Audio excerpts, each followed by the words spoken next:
वैसे तो बिहार के मुख्यमंत्री नीतीश बाबू के ईमानदारी पर किसी को जराता भी तक नहीं है।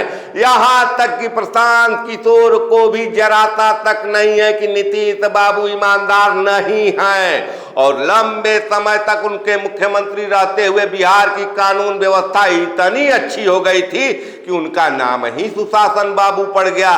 लेकिन लगता है कि विधानसभा चुनाव 2025 के पहले नीतीश बाबू का ग्रह और नक्षत्र बिगड़ रहा है।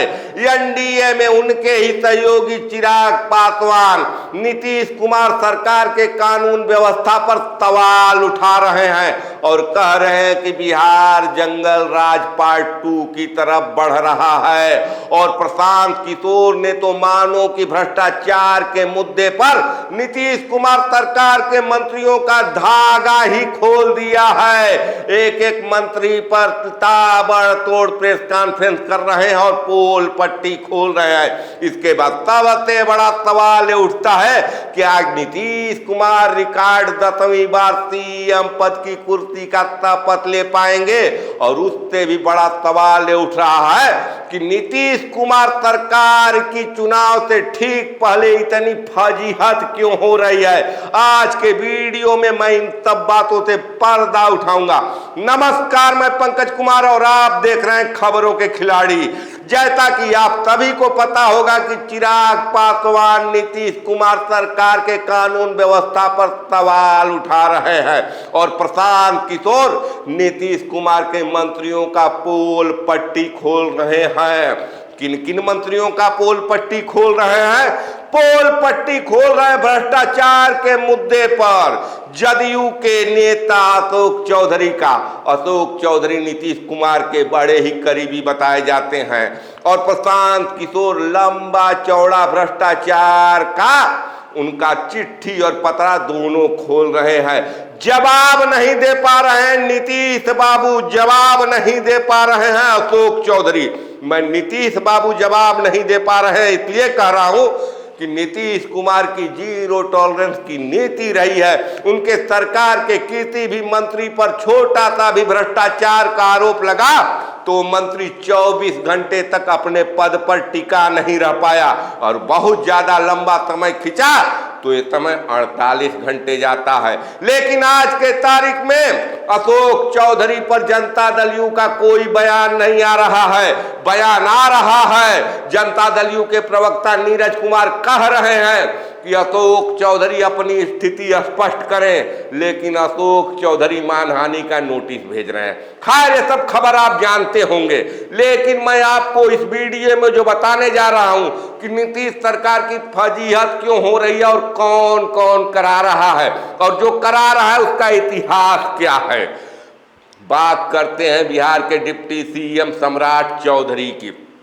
ज्यादा कुछ नहीं कहेंगे, बस इतिहास बताएंगे कि कौन है सम्राट चौधरी। सम्राट चौधरी देखिए राजद से अपने राजनीति का शुरुआत करते हैं, उसके बाद आ जाते हैं जनता दल यू में और उसके बाद निकल कर चले जाते हैं जीतन राम मांझी के पास और उसके बाद चले जाते हैं वॉशिंग मशीन में। वो वॉशिंग मशीन जहां भ्रष्ट से भ्रष्ट और अपराधी से अपराधी नेता साफ सुथरा होकर बेदाग हो जाता है, यानी कि भारतीय जनता पार्टी में। और भारतीय जनता पार्टी में जाकर न केवल सम्राट चौधरी बेदाग हो जाते हैं बल्कि बिहार के डिप्टी सीएम भी बन जाते हैं।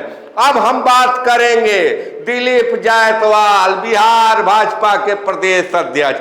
कहीं ना कहीं ये भी कांग्रेस पार्टी से आयात होकर भारतीय जनता पार्टी में आए और बेदाग हो गए।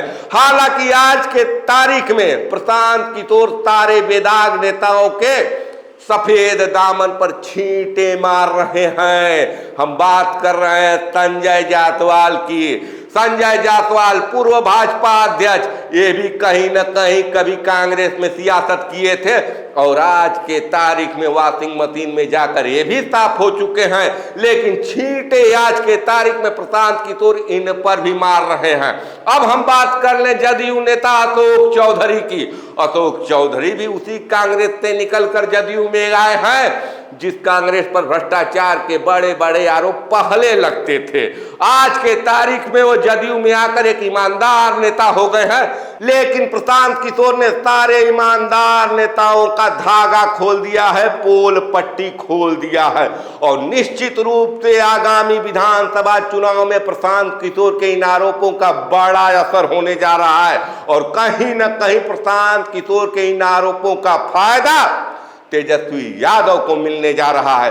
देखिए, योजनाएं तो बड़ी बड़ी ला रहे हैं नीतीश बाबू, जिन जिन योजनाओं के विरोधी थे, फ्री बीज के विरोधी थे, लेकिन आज कहीं न कहीं मुफ्त की रेवड़ी बांटने के लिए मजबूर हो गए हैं नीतीश बाबू, क्योंकि रिकॉर्ड 10वीं बार मुख्यमंत्री पद पर शपथ लेना है और इसके लिए वो मोदी सरकार के चरणों में दंडवत हो चुके हैं।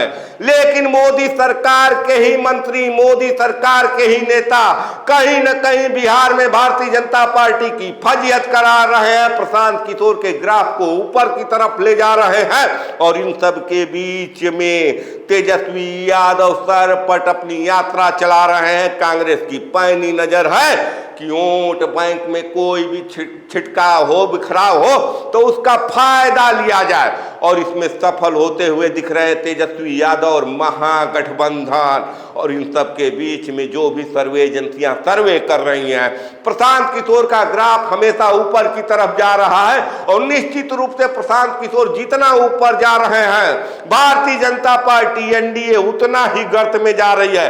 ऐसे स्थिति में एक और बड़ा सवाल उठ रहा है कि आखिर चिराग पासवान के जीजा अरुण भारती प्रशांत किशोर की इतनी तारीफ क्यों कर रहे हैं। एक बड़ा सवाल ये भी है, इसके भी तमाम सियासी मायने हैं। क्या ये बार्गेनिंग पावर बढ़ाने का मामला है या चुनाव के बाद भी कोई नई खिचड़ी बन सकती है, नए स्वाद वाली खिचड़ी बन सकती है। इन सब पर बिहार सियासी में चर्चा आज के तारीख में चरम पर है। हमारा भी निगाह पूरे बिहार के चुनाव पर है और आप भी निगाह लगा कर रखिए। लेकिन कहीं न कहीं आज के तारीख में आयातित नेताओं के वजह से बिहार में भारतीय जनता पार्टी पतन की ओर जा रही है और अपने कार्यकाल के अंतिम दौर में नीतीश कुमार सरकार पर भी कानून व्यवस्था के मुद्दे पर घिर रही है और तो और भ्रष्टाचार के भी आरोप लग रहे हैं। इन सब बारे में आपके क्या राय है, क्या विचार हैं? अपने विचार कमेंट कर जरूर बताएं। देखते रहिए खबरों के खिलाड़ी। धन्यवाद।